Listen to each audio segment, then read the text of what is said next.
Thomas the tank engine has worked his branch line for many years and knows it very well.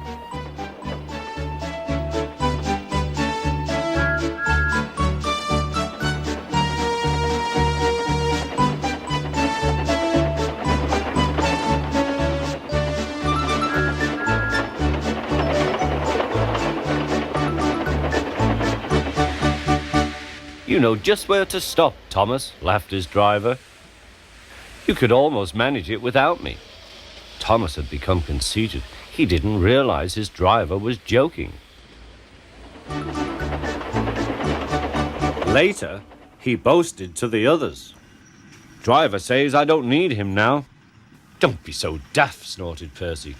I'd never go without my driver, said Toby earnestly. I'd be frightened. Huh, boasted Thomas. I'm not scared. You'd never dare. I would then. You'll see. The next morning, the firelighter came. Thomas drowsed comfortably as the warmth spread through his boiler. Percy and Toby were still asleep. Thomas suddenly remembered. Silly stick in the muds, he chuckled. I'll show them. Driver said I could manage without him. I'll just go out. Then I'll stop and wheesh. That'll make them jump. Thomas thought he was being clever. Really, he was only moving because a careless cleaner had meddled with his controls. He soon found his mistake. He tried to wheesh, but he couldn't. He tried to stop, but he couldn't. He just kept rolling along. He didn't dare look at what was coming next. There was the station master's house. The station master was about to have breakfast. Horrors! Cried Thomas and shut his eyes.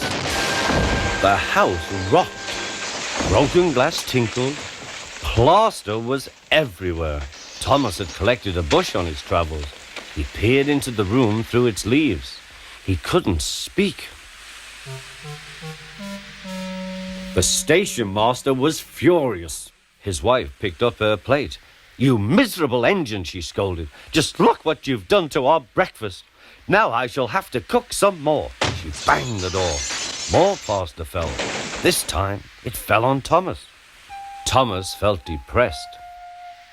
Workmen propped up the house with strong poles and laid rails through the garden. Meanwhile, Donald and Douglas arrived.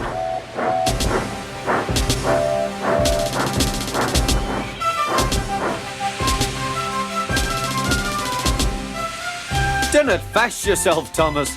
We'll soon have you back on the rails, they laughed.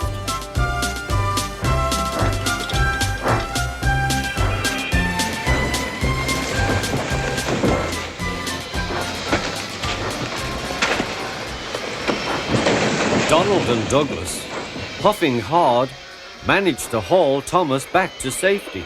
Bits of fencing, the bush, and a broken window frame festooned his front, which was badly twisted. The twins laughed and left him. Thomas was in disgrace. There was worse to come. You are a very naughty engine. I know, sir. I'm sorry, sir. Thomas's voice was muffled behind his bush. You must go to the works and have your front mended. It will be a long job. Yes, sir. Meanwhile, a diesel rail car will do your work. The diesel, sir? Thomas spluttered. Yes, Thomas. Diesels always stay in their sheds till they are wanted. Diesels never gallivant off to breakfast in station masters' houses.